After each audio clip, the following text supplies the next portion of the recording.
सूरज ढलता दिखेगा, तोड़ा है तो शमशाना में बढ़ता दिखेगा।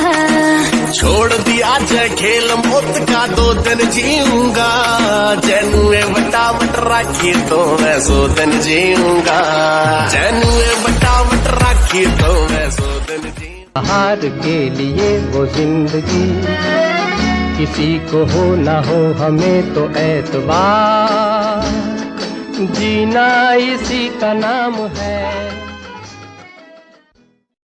के इल्जाम में गिरफ्तार भी किया गया। संजू बाबर की जिंदगी और कैरियर किसी भी बॉलीवुड अदाकार से बिल्कुल हटके है। इन पर कभी एक ड्रग एडिक्ट होने की छाप लगी तो कभी पूरे भारत ने एक साथ इनको दहशतगर्द और मुल्क का गद्दार कहा। संजय दत्त की अपनी जिंदगी भी एक बाकमाल ड्रामा फिल्म की तरह रही है, जिसमें रोमांस, एक्शन, इमोशन और ट्रेजेडी सभी कुछ देखने को मिला है। भारत के दादा और बॉलीवुड के बाप संजय दत्त के बारे में कुछ हैरानकुन और जबरदस्त हकाइक बयान करने जा रहे हैं और वीडियोस पसंद आ रही हैं तो अभी इस वीडियो को एक लाइक देकर हमारी हौसला अफजाई जरूर करें। फैक्ट नंबर 1, दोस्तों संजय दत्त के नाम से मशहूर इस बॉलीवुड अदाकार का पूरा नाम संजय बलराज दत्त है और वो मुंबई के एक पंजाबी खानदान में 29 जुलाई 1959 को पैदा हुए। इनके वालिदैन का नाम सुनील दत्त और नरगिस है, जो कि दोनों माजी के बेहतरीन अदाकार रहे हैं। इन दोनों की शादी भी यूं हुई कि एक फिल्म की शूटिंग के दौरान सेट पर आग लग गई और उस वक्त सुनील दत्त साहब एक एक्स्ट्रा बॉय का काम करते थे। सुनील दत्त साहब ने जब देखा कि नरगिस मैडम आग में फंस चुकी हैं तो उन्होंने अपनी जान की परवाह ना की और इस आग में कूद गए, जिसकी वजह से नरगिस इनसे बहुत मुतासिर हुई और इस तरह इन दोनों की लव मैरिज हुई। संजय दत्त की 2 बहनें भी हैं जिनके नाम है प्रिया दत्त और नम्रता दत्त। फैक्ट नंबर 2,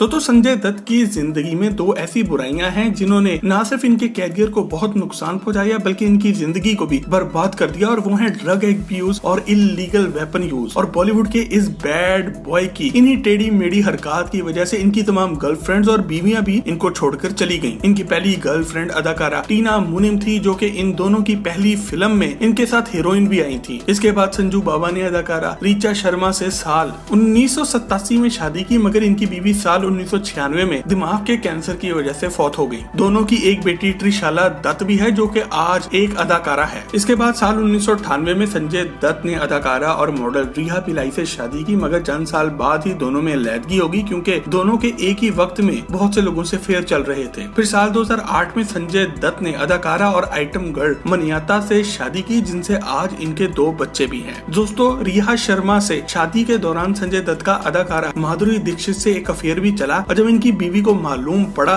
तो इनके दरमियान काफी गर्मा गर्माई भी हुई। रिचा ने एक इंटरव्यू के दौरान ये भी खुल्लम खुल्ला कहा कि माधुरी ने इनका घर तोड़ने की हर मुमकिन कोशिश की। फैक्ट नंबर 3, दोस्तों साल 1993 में मुंबई में हौलनाक बम हमले हुए, जिसके नतीजे में 257 अफराद लुकमा अजल बने और 1400 से ज्यादा जख्मी भी हुए, और इसका इल्जाम भारत के मुसलमानों और खासकर अंडरवर्ल्ड डॉन दाऊद इब्राहिम पर लगा। वैसे अगर आप दाऊद इब्राहिम के बारे में एक मुकम्मल वीडियो देखना चाहते हैं तो हमें कमेंट में आगाह जरूर करें। इन दोनों पूरे भारत में बेशुमार गिरफ्तारियां हुई, जिनमें से सबसे बड़ा और मशहूर नाम संजय दत्त का था। संजय दत्त की दाऊद इब्राहिम से कुछ बातचीत भी थी। इन दोनों पर इल्जाम लगाए गए कि ये दहशतगर्द और गैर कानूनी असला रखते हैं, और इन पर यह बात साबित भी हुई कि इन्होंने बहुत सा गैर कानूनी असला खरीद भी रखा है, मगर ये बात ना साबित हो सकी कि मुंबई के हमलों में इनका कोई हाथ था। संजय दत्त ने अदालत को बताया कि इन्होंने ये असला अपने खानदान की हिफाजत के लिए खरीदा था, क्योंकि उस वक्त इन्हें बहुत सी धमकियां भी मिल रही थी, मगर अदालत ने ये सब मानने से इनकार कर दिया। ये केस 1993 से 2013 तक चलता रहा और इसके बाद साल 2013 में संजय दत्त को 5 साल कैद बामुशक्कत की सजा सुना दी गई। दोस्तों संजय दत्त के इस केस के बारे में हर बंदे की अपनी ही राय है, यानी कि जितनी जुबानें उतनी ही बातें। कुछ लोग कहते हैं कि संजय दत्त को इस बात की सजा मिल रही है कि इनकी माँ एक मुसलमान औरत थी, जबकि कुछ ये भी कहते हैं कि ये बंदा छुपाता है और असल में ये मुसलमान ही है। ये बात इस वक्त सामने आई जब संजय दत्त की भारतीय मीडिया में कुछ तस्वीरें पहुंची, जिनमें वो नमाज भी पढ़ते नजर आए और खुदा से दुआ मांगते भी। संजय दत्त की मुसलमान माँ और दाऊद इब्राहिम के साथ इनके ताल्लुकात की वजह से बहुत से लोग इनको ISI का एजेंट भी कहते हैं। एक बात और यहाँ पर काबिल जिक्र है कि जिन दिनों संजय दत्त पर दहशतगर्दी का इल्जाम लगा, इस वक्त इनके बाप भारत में एक सियासतदान बन चुके थे, इसलिए ऐसा भी हो सकता है कि किसी ने सियासी दुश्मनी निकालने के लिए इनको जेल तक पहुंचा दिया हो। दोस्तों आपको क्या लगता है कि संजय दत्त वाकई में एक दहशतगर्द हैं या नहीं? कमेंट में यस या नो लिखकर हमें अपनी राय से आगाह जरूर करें। फैक्ट नंबर 4, दोस्तों संजय दत्त के दोनों वालिदैन बॉलीवुड के बेहतरीन अदाकार थे, इसलिए अदाकारी और फिल्म इंडस्ट्री से रिश्ता संजय दत्त को विरसे में मिला है। इनकी पहली फिल्म रश्मा और शेरा थी जो कि साल 1971 में रिलीज हुई, जिसमें इन्होंने एक बच्चे के तौर पर चाइल्ड आर्टिस्ट का रोल किया। इसके बाद साल 1981 में इनकी फिल्म रॉकी रिलीज हुई, जिसमें वो पहली दफा एक मेन रोल में जलवा पजीर हुए। ये फिल्म एक सुपर हिट साबित हुई। इसके बाद इन्होंने हिट पे हिट बहुत सी फिल्में दी, जिनमें जॉनी आई लव यू, विधाता, मैं आवारा हूँ और बेकरारा के नाम खास तौर पर काबिल जिक्र हैं। संजय दत्त की उम्र आज तकरीबन 62 साल है, मगर आज भी ये हर तरह का रोल फिल्मों में निभा लेते हैं और आज भी 18 साल की लड़कियों के साथ हीरो आते हैं। संजय दत्त की सबसे ज्यादा कामयाब फिल्मों में से कुछ के नाम हैं: मुन्ना भाई MBBS, PK, वास्तव, खलनायक, अग्निपथ, साजन, हसीना मान जाएगी, शूट आउट एंड लोखंड वाला। दोस्तों, संजय दत्त ने अपनी फिल्मों जैसे कि वास्तव और खलनायक में एक गुंडे का रोल दुनिया के आगे कुछ ऐसा पेश किया जिसे पब्लिक ने बहुत पसंद किया। वो भारत की फिल्म इंडस्ट्री के सबसे बड़े नाम हैं जिन्होंने गुंडों के रोल्स को मकबूल किया और आज फिल्मों में अक्सर वो विलन के रोल्स में दिखाई देते हैं। इनकी वजह से भारत की फिल्म इंडस्ट्री को एक नई राह मिली, जिसमें हीरो को गुंडा और गुंडे को हीरो दिखाया जा सकता है। Fact number 5। दोस्तों, संजय दत्त अपनी जिंदगी में 2 बार फिल्म फेयर अवार्ड जीत चुके हैं, जो कि भारत का सबसे बड़ा फिल्मी अवार्ड माना जाता है। ये अवार्ड उन्होंने मुन्ना भाई MBBS और वास्तव मूवी के लिए जीता। दोस्तों, संजय दत्त ने बहुत कम उम्री में नशा करना भी शुरू कर दिया था। वो फिल्म रॉकी की शूटिंग के दौरान में भी अक्सर नशे में नजर आते थे। इनकी लत इतनी ज्यादा थी कि शूटिंग के लिए जब कश्मीर गए तो संजय दत्त वहाँ पर अपने कपड़ों में सिगरेटें भर कर छुपा कर ले गए थे। संजू बाबा ने खुद एक इंटरव्यू में ये बात मानी कि वो अक्सर नशे की हालत में ही सेट पर आ जाया करते थे। संजय के वालिद अपने दोस्तों के साथ घर पर बैठकर सिगरेट पीते थे और उन्हें वहीं से ये लत लगी। इन्होंने खुद बताया कि इन्होंने पहली सिगरेट सिर्फ 8 साल की उम्र में पी। जब इनके बाप ने संजू को बहुत ज्यादा बिगड़ते हुए देखा तो उन्होंने इनको हॉस्टल भेजने का फैसला किया। ये मशवरा उन्हें मशहूर लीडर इंदिरा गांधी ने दिया था। इसके बाद संजय दत्त ने अगले 10 साल बोर्डिंग हाउस में गुजारे।